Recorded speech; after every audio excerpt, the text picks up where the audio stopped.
इस दुनिया में जहाँ पे ख़जाना रखा रहता है, तो उन गड़े या दबे ख़जाने को ढूंढकर अपना वक्त ज़ाया करने की बजाय क्यों ना उन ख़जानों के बारे में बात की जाए जो हम सबको पता है कहाँ रखा होता है। अब इसने फिर धीरे धीरे सोचना शुरू किया और तभी इसे ख्याल आया, एक ऐसा ख़जाना जो हर एक की आंखों के सामने होता है लेकिन कोई वहाँ तक पहुँच नहीं पाता है, तो क्यों ना उस ख़जाने पर हाथ मारा जाए।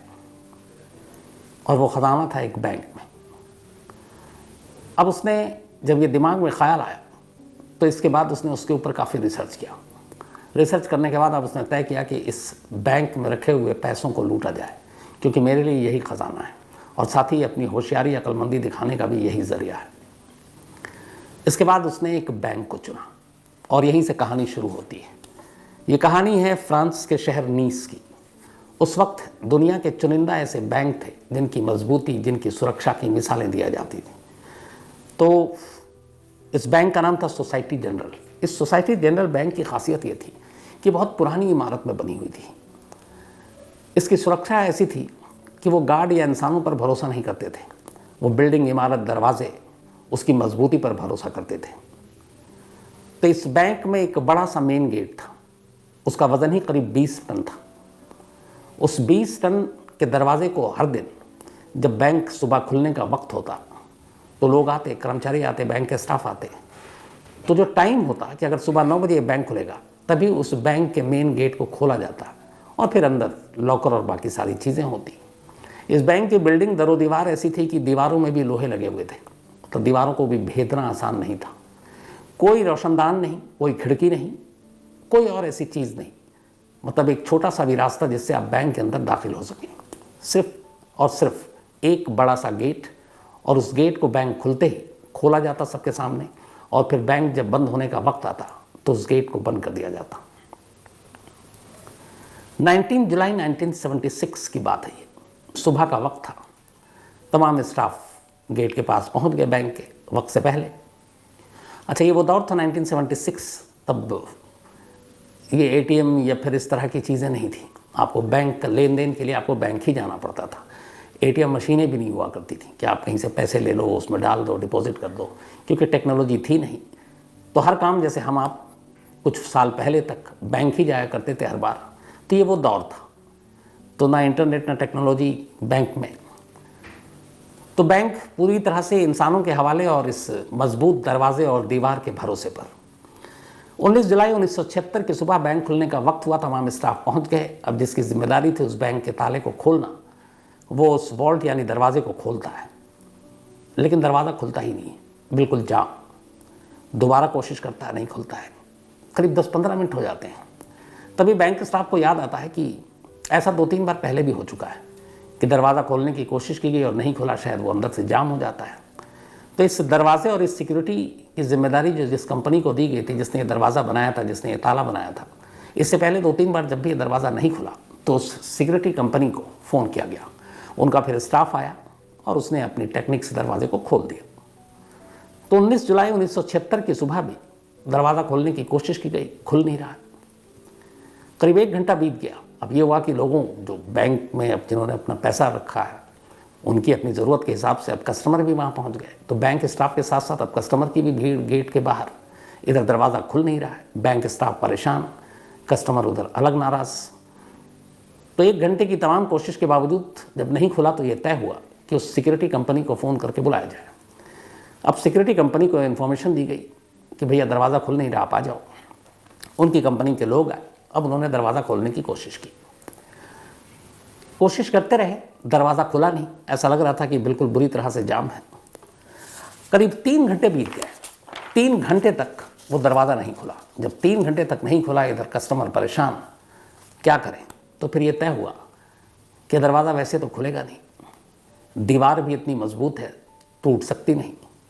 तो एक काम करते हैं, इस दरवाजे के अंदर एक ड्रिल करते हैं, ड्रिल मशीन से एक होल करते हैं और उसके ज़रिए ये देख सकते हैं हाथ डालकर कि आखिर अंदर से वो कहाँ पे लॉक फंसा हुआ है। तो जहाँ पे अंदर से लॉक हुआ करता था, चूँकि उस कंपनी को मालूम, उन्होंने ड्रिलिंग मशीन से उसी के पास एक होल करना शुरू किया। उसमें भी काफ़ी वक्त लगा, क्योंकि 20 टन वज़नी दरवाज़ा और चोर वो ड्रिलिंग के ज़रिए खोल ना पाए, इसकी भी पूरी इंतज़ाम उसमें था। खैर कुछ वक्त लगा, ड्रिल मशीन के ज़रिए एक छोटा सा होल हुआ जिससे कि एक हाथ अंदर जा सके। अब एक कंपनी के मुलाजिम ने हाथ अंदर डालकर उस लॉक को टटोला कि अंदर से होकर जाम है तो खोल सकें। लेकिन जब हाथ अंदर गया तो वो हैरान रह गया। उसने देखा जहाँ पर लॉक होना चाहिए था, लॉक की जगह पर ऐसा लग रहा है कि जैसे अंदर से किसी ने पूरे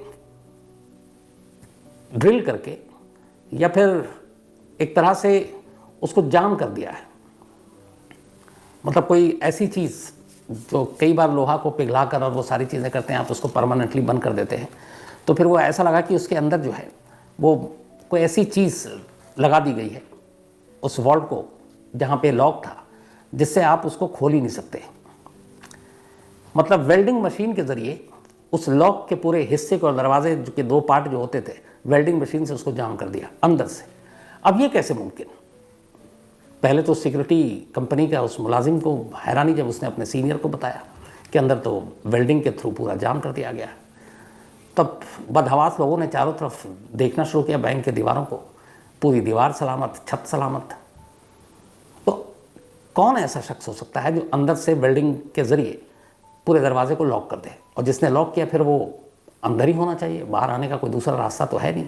लेकिन अभी उससे पहले मुश्किल ये थी कि चलो किसी ने लॉक किया, पहले अंदर तो दाखिल हों ताकि वहाँ का मंजर देखें। अब ये हुआ कि इतना बड़ा होल जिससे एक आदमी कम से कम अंदर दाखिल हो, वहाँ पे कहाँ पे किया जाए? दरवाजे के साथ बहुत वक्त लगता, इधर लोगों की भीड़ बढ़ती जा रही थी। आखिरकार तय हुआ कि एक दीवार के पास वेल्डिंग मशीन से एक इतना बड़ा सुराख किया जाए कि एक आदमी एक बार में आसानी से अंदर दाखिल हो सके। अब उस दीवार में होल करना शुरू किया गया। आखिरकार दीवार में होल किया गया। पहला शख्स अंदर गया। जब वो अंदर गया तो वो अंदर चीख पड़ा। उसने देखा कि अंदर सारे लॉकर टूटे पड़े हुए हैं, सारी तिजोरी गायब, उसके अंदर का रखा हुआ माल गायब। अब धीरे धीरे करके बाकी लोग अंदर गए। अंदर जाने के बाद अब उस वेल्डिंग, जब दरवाजे को देखा अंदर से, तो वेल्डिंग मशीन के ज़रिए बाकी उस पूरे दरवाजे के लॉक और सिस्टम को इस तरह से बंद कर दिया गया था कि आप दरवाज़ा खोल ही नहीं सकते थे, और इसीलिए बाहर से दरवाज़ा खुल नहीं रहा था। अब फिर उस वेल्डिंग जो किया गया था उसको तोड़ा गया, हटाया गया, तब दरवाज़ा खुला। अब अंदर जब उन्होंने देखा कि सारी चीज़ें लुट गई हैं, और फिर उनकी नज़र पड़ी बैंक के अंदर कोई शख्स नहीं, एक गड्ढे पे बहुत बड़े। अब उन्होंने उस गड्ढे को देखा तो लगा ये कुछ सुरंग टाइप है। अब यहाँ से पुलिस की एंट्री होती है, फ़ौरन पुलिस को खबर दी जाती है, पुलिस पहुँचती है, पुलिस बैंक का मुआयना करती है। बैंक का मुआयना करने के बाद जो सबसे पहले पुलिस देखती है, अंदर बैंक के एक दीवार पर एक मैसेज लिखा हुआ था। शायद जिसने बैंक पर हाथ साफ किया था उसने जाते जाते ये मैसेज लिखा था। ये जो मैसेज है था तो फ्रेंच लैंग्वेज में, लेकिन उसका हिंदी में ट्रांसलेशन ये है कि बग़ैर हथियार, बग़ैर नफ़रत के और बिना किसी वायलेंस के, बिना किसी हिंसा के। तो बग़ैर हथियार, बिना नफ़रत और बिना किसी हिंसा के बैंक लूट लिया। अब इससे क्लियर हो गया कि ये बैंक रॉबरी का मामला है। तो ये बैंक की चोरी 900 करोड़ की। पुलिस ने मामले की तफ्तीश की। अब उस सुरंग को पे जब नज़र पड़ी पुलिस की टीम की, तो उस सुरंग में मजबूरी थी किसी को उतार कर देखना कि इसका दूसरा सिरा कहाँ जाकर खुलता है। खैर पुलिस की टीम जो है सुरंग में उतरी। सुरंग में अंधेरा। अब वो अंधेरे में चलते गए। चलते चलते जब वो सुरंग के दूसरी तरफ निकले तो पता चला कि वो उस शहर के एक अंडरग्राउंड सीवरेज होती है उसकी लाइन थी, और उस शहर के एक खास जगह पे सीवर के पास से बाहर निकले। जहाँ पे वो सीवर निकल रहा था वहाँ पे बिल्कुल सुनसान टाइप की जगह थी। तो अब बैंक से इस सीवर के बाहर पुलिस की टीम निकली तो ये अंदाज़ा हो गया कि जो बैंक के लुटेरे थे उन्होंने सुरंग खोदी, इस सीवरेज लाइन के थ्रू बैंक तक पहुँचे, बैंक को लूटा और इसी रास्ते से वापस चले गए। अब ये क्लियर हो गया कि मामला बैंक रॉबरी का। अब पुलिस को बैंक के अंदर से भी कुछ चीज़ें मिली, सुरंग के अंदर से भी कुछ चीज़ें मिली, बैंक के अंदर से उन्हें बहुत सारे खाने पीने की चीज़ें मिली, कुछ खाई हुई, कुछ आधी खाई हुई। उन्हें लगा कि जो भी चोर था बड़ी तसल्ली से उसने खाना खाया, क्योंकि खाने की मात्रा इतनी ज़्यादा थी। इसके अलावा उनको 27 गैस सिलेंडर मिला, जो शायद बैंक के जो अंदर के तिजोरियाँ थी उनको काटने के लिए इस्तेमाल किया गया था। वेल्डिंग टॉर्च जलाई थी। तो ये सारी चीज़ें इशारा कर रही थी कि ये पूरा मामला एक प्री प्लान चोरी का था। इतना ही नहीं, जिस सुरंग के ज़रिए सीवर के थ्रू पुलिस की टीम निकली तो वहाँ पे वेंटिलेशन मशीनें भी लगी हुई थी ताकि हवा जो है फ्रेश एयर वो ले सकें, ताकि अंदर दम घुट ना जाए। तो इतने सारे तामझाम के साथ शहर के एक सबसे सुरक्षित बैंक के अंदर एक चोर चोरी कर चुका था। अब हिसाब किताब लगाना शुरू किया गया। जब हिसाब किताब लगाना शुरू किया गया तो उस वक्त जो रिपोर्ट आई वो ये थी कि 20 मिलियन से भी ज़्यादा, यानी कि डॉलर में अगर कहें तो 110 मिलियन डॉलर और इंडियन करेंसी में कहें तो करीब 900 करोड़ रुपए कैश और ज्वेलरी उस बैंक की तिजोरी से गायब हो गए थे, जो अलग अलग लोगों के थे। 900 करोड़, ये उस वक्त की सबसे बड़ी चोरी थी। इस चोरी की खबर पूरी दुनिया के मीडिया में आई, फ्रंट पेज पे खबरें छपी और इस चोरी के तरीके पे लोग हैरान थे कि कैसी ये चोरी हुई। अब पुलिस के ऊपर, फ्रेंच पुलिस पर दबाव कि इस चोरी के केस को सुलझाएं। फ्रेंच पुलिस ने अपनी स्पेशल टीम बनाई, लोगों को लगाया। 3 महीने बीत गए, 3 महीने तक कोई जानकारी नहीं मिली। अब अक्टूबर का महीना आ गया, अक्टूबर 1976। पुलिस अब भी कोशिश कर रही है 900 करोड़ रुपए के चोरों को पकड़ने की और हाथ खाली है। 3 महीने के बाद अक्टूबर 1976 में एक लड़की अचानक एक पुलिस स्टेशन में पहुंचती है इसी नीस शहर के, और वहां जाकर कहती है कि मुझे इस बैंक चोरी के बारे में जानकारी है। अब पुलिस को और क्या चाहिए। उसने कहा कौन क्या। वो एक शख्स का नाम बताती है, कहती है कि वो मेरा बॉयफ्रेंड है और मुझे कल ही पता चला उसकी बातचीत से, उसके पास काफ़ी अचानक पैसे आ गए कि उसने इस बैंक को लूटा है। तो मेरा एक शहरी के नाते फ़र्ज़ है कि पुलिस को इन्फॉर्म करूं। पुलिस ने उसको थैंक्स बोला और फिर उसका नाम पता हो लिया, सब जगह लिया, और कुछ घंटे के बाद ही 3 महीने के बाद इस बैंक की चोरी का पहला चोर पुलिस के शिकंजे में था। अब पुलिस ने जब उसको पकड़ा, उससे पूछताछ की गई, तब उसने अपने बाकी गैंग के लोगों के नाम बताने शुरू किए। जब सारे गैंग के लोगों को पकड़ लिया तो पुलिस हैरान थी, क्योंकि वो सारे छोटे मोटे चोर थे, छोटे मोटे गिरोह चलाते थे। पुलिस यकीन नहीं कर पा रही थी कि इतनी ज़बरदस्त प्लानिंग के साथ इतनी बड़ी बैंक की सुरक्षा को भेदते हुए उस बैंक से 900 करोड़ रुपए की लूट इन छोटे मोटे चोर उचक्कों का काम नहीं है। पुलिस अब उन सारे लोगों से बार बार पूछती रही।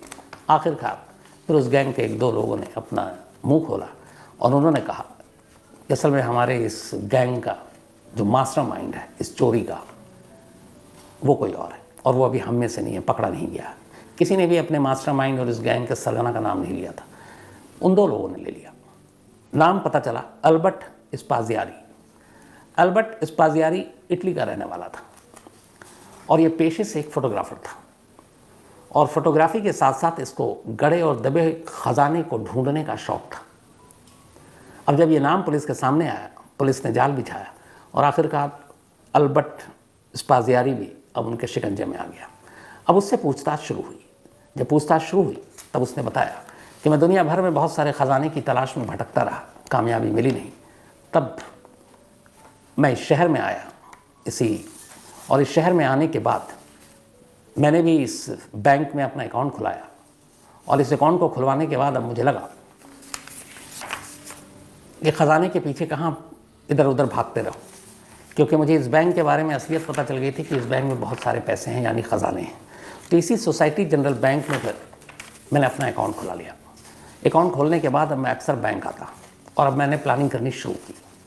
सबसे पहले उसने इस बैंक में एक लॉकर लिया। उसने कहा कि उस लॉकर को लेने के बाद मैंने बैंक चूँकि इतनी बार गया था, बहुत सारी फोटोग्राफर था पेशे से, तस्वीरें भी ली, तो उसने देखा कि इस पूरे बैंक की जो सुरक्षा है वो सिर्फ एक मेन गेट के हवाले है। 20 टन वजनी वो गेट जो खुलता नहीं है और उसे खोलने वाला कोई नहीं है। तो मुझे लगा कि बाकी पहरेदार और बाकी लोगों की तरफ से ये बेखबर है बैंक के तमाम जो करता धरता है। इसने कहा कि उस दरवाजे को तो खोलना और उस दरवाजे से आकर चोरी करना मुश्किल था। तो उसने सबसे पहले ये भी सोचा कि अंदर शायद कुछ सिक्योरिटी सिस्टम में अलार्म होगा। तो उसने जब अपना जो एक लॉकर लिया, उसके अंदर उसने एक अलार्म वॉच रख दिया, एक घड़ी जिसमें अलार्म बजती है, और उसमें रात का टाइम फिक्स किया। और अपने एक दिन लॉकर में गया, उसने उस अलार्म वॉच को उसके अंदर डाल दिया। घंटी बजी, कुछ नहीं हुआ। 2 दिन बाद वो फिर बैंक आया, उसने घड़ी में अलार्म सेट किया। फिर रात को घंटी बजी, कोई हरकत नहीं। तो वो अब कन्विंस हो गया कि इस बैंक में सिक्योरिटी सिस्टम कुछ नहीं है जो डिटेक्ट कर सके ऐसे, क्योंकि अगर लॉकर के अंदर अलार्म बज रहा है तो कोई सेंसर या बाकी चीज़ें पकड़ सकती हैं, लेकिन वहाँ किसी को खबर ही नहीं हुई। नॉर्मल बैंक में सुबह से रात तक काम चल रहा है। उसे लगा कि बस अब इस बैंक को लूटना आसान है। इसके बाद वो इंजीनियर बनकर शहर के म्यूनिसिपल दफ्तर पहुंचता है। बैंक को चारों तरफ से वो अपनी नज़रों से पहले ही टटोल चुका था। अब वो पहुंचा इंजीनियर बनकर फेक म्यूनिसिपल कॉरपोरेशन के दफ्तर। उसने वहाँ से शहर का नक्शा लिया। शहर के नक्शे को लेकर अब उसने उस बैंक को देखा, उस बैंक के इर्द गिर्द की तमाम चीज़ों को देखा, पर उसे कहीं से भी बैंक में और एंट्री का कोई रास्ता सूझा नहीं, क्योंकि बैंक की दीवार और उस दरवाजे को भेदना नामुमकिन, और कहीं एक छोटा सा रोशनदान भी नहीं जिससे दाखिल हो। तब उसे लगा ज़मीन के ऊपर की बजाय ज़मीन के नीचे की तरफ सोचो। उस नक्शे के ज़रिए उसे पता चला कि यहाँ पे कुछ सीवरेज लाइन है। उनमें से एक सीवरेज लाइन पे उसने फिर अपने आकर नक्शे के हिसाब से ज़ीरो इन किया और एक रोज़ उस सीवर में उतर गया। उतरने के बाद उसने नापना शुरू किया और फिर उसे अंदाज़ा हो गया कि ये सीवर की लाइन, जो मेन शहर के मेन सीवर की लाइन है, उससे एक जगह पर आकर ये कटती है और वहाँ से अगर हम सुरंग बनाएं तो सीधे बैंक के अंदर जाकर इस सुरंग को खोल सकते हैं। अब यहाँ तक तो सब ठीक था, लेकिन जो उसने नापा उसके हिसाब से उसको मेन सीवरेज लाइन से कट कर बैंक तक जाने के लिए 26 फीट टनल बनाना था, यानी 26 फीट लंबा सुरंग। अब ये उसके अकेले का बस का था नहीं, क्योंकि वो चोरी की प्लानिंग कर रहा था, ये खुदाई और सुरंग बनाना उसे आता नहीं। फिर उसने रिसर्च किया, उसने शहर के एक बदनाम गिरोह के बारे में पता किया और एक तरह से उनको, उस गैंगस्टर्स की टीम को अपने साथ मिलाया। उन्हें अपना आइडिया दिया, कहा बैंक को लूटना है लेकिन उसके लिए सुरंग बनाना है। वो गैंग तैयार हो गई, लेकिन उसने कहा कि इसमें वक्त लगेगा, क्योंकि ये सुरंग जो बनाने का काम है सिर्फ रात के अंधेरे में हो सकता है। अब रात के अंधेरे में सुरंग बनाने का काम शुरू हुआ उस सीवरेज लाइन के अंदर, और इस काम में पूरे 2 महीने लगे 26 फीट का यह सुरंग बनाने में। 2 महीने पूरे होने के बाद अब ये इंतज़ार करने लगे कि बैंक की छुट्टी वाला दिन आए। सैटरडे को बैंक बंद होता है, संडे को बंद होता है, तो मंडे को खुलेगा। तो उन्होंने कहा कि अब सैटरडे का दिन चुनते हैं। सैटरडे को बैंक जैसी शाम को बंद, ये लोग अपने साथ सारी चीज़ें, तब गैस सिलेंडर, कटर, खाना पीना सब लेकर सैटरडे की शाम को बैंक के अंदर दाखिल हो जाते हैं। अगले 27 घंटे तक ये लोग बैंक में रहते हैं, 27 आवर्स, पूरा सैटरडे और पूरा संडे शाम तक। वहाँ जाने के बाद हर एक लॉकर को तोड़ते हैं तसल्ली से, लंच भी वहीं करते हैं, ब्रेकफास्ट भी वहीं करते हैं, डिनर भी वहीं करते हैं। सब करने के बाद एक वेल्डिंग मशीन से जो मेन दरवाज़ा था उसके अंदर से उसको बंद कर देते हैं, ताकि अगर ऐन वक्त पे कोई बैंक में आना भी चाहे तो अंदर ना आ पाए, और बैंक में दाखिल होने का दूसरा कोई रास्ता नहीं था।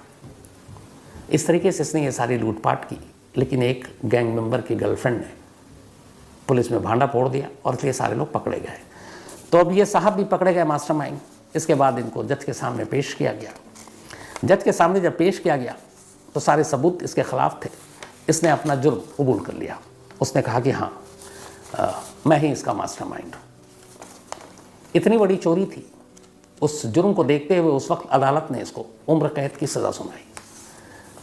उम्र कैद की सज़ा मिल तो गई, लेकिन अभी तक चोरी का माल नहीं मिल रहा था। अब पुलिस इधर परेशान थी, थोड़े बहुत मिल गए, 900 करोड़ में थे 200-400, आधे से ज़्यादा अभी तक नहीं मिले। अब मास्टरमाइंड यही, तो चोरी का रकम भी कहाँ है इसी को पता। पुलिस ने इससे कहा भी कि देखो अगर तुम करोगे तो तुमको तुम्हारी सज़ा कम होगी, लेकिन इसने बताया नहीं। अब जिस दिन उम्र कैद की सज़ा हुई, सज़ा सुनाने के बाद जज साहब इससे आखिरी बार पूछते हैं कि कहाँ है तुम, अगर बता सको। सज़ा सुनाई जा चुकी है, उम्र कैद मिल चुकी है। ये कागज़ पर कुछ कोडवर्ड लिखता है और वो कोडवर्ड लिखकर जज साहब के आगे कर देता है। कहता है ये सारा चोरी का माल यहाँ छुपा हुआ है। अब कहाँ छुपा हुआ है ये उसने कोडवर्ड में लिख कर दिया है। जज साहब ने पूछा कि इसका कोड बताओ, तो उसने कहा नहीं, मैं कोर्ट में सबके सामने नहीं बताऊंगा। मैं कहाँ कहाँ खजाना छुपा है, अलग अलग जगहों पर है, ये कोड मैंने आपको दे दिया, ये डिकोड मैं सिर्फ आपके सामने करूँगा, अकेले में आपके कमरे में। जज तैयार हो गए। अब बाकी सारे लोग कोर्ट रूम में, जज साहब के चैम्बर के अंदर ये पहुँचते हैं चोर साहब, और वहाँ पहुँचने के बाद अब वो जज पूछता है कि चलो आप कोड बताओ। तो जब कोर्ट की बात आ रही थी, ये कुछ टाइम लेता है और कुछ बताना शुरू करता है, और इसी बीच में अचानक जज साहब के कमरे में एक विंडो थी और वो विंडो फर्स्ट फ्लोर पे थी। इसके बाद अचानक जज साहब उलझे हुए और ये उस विंडो से नीचे छलांग मार देता है। नीचे एक मोटरसाइकिल खड़ी थी पहले से, नीचे छलांग मारते ही उस बाइक पर बैठता है और 9-2-11 जज के कमरे से उम्र कैद की सज़ा मिलने के बाद ख़जाने का पता देने के नाम पर ये जज की आंखों के सामने से भाग जाता है। फिर ऐसा भागता है कि कभी उसका कोई सुराग नहीं मिलता। अब वो निकल चुका, हाथ आया नहीं, धीरे धीरे वक्त बीता, लेकिन चोर अभी भी सामने नहीं आ रहा है। आखिरकार बहुत लंबा वक्त जब बीत गया तो फिर 1989 8 जून 1989 में खबर आई इटली से, अल्बर्ट की मां ने कहा कि उसके बेटे की मौत हो गई है इटली में। 8 जून 1989 को पूछा गया कि कैसे मौत हुई। उन्होंने कहा मुझे भी नहीं मालूम, कुछ लोग मेरे बेटे की डेड बॉडी को मेरे घर के बाहर रख कर चले गए।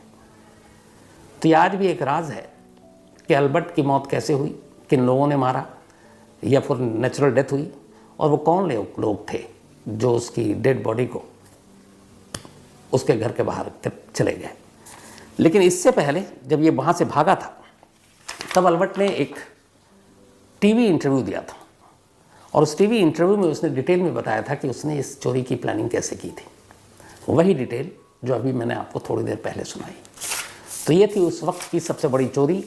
और कमाल की बात यह कि चोर जज के कमरे से भी भाग गया, और ऊपर से कमाल की बात यह कि उस लूट की रकम में से ज़्यादातर रकम कहाँ है आज भी वीनस या फिर पुलिस को नहीं मालूम। तो कहानी में आज इतना ही।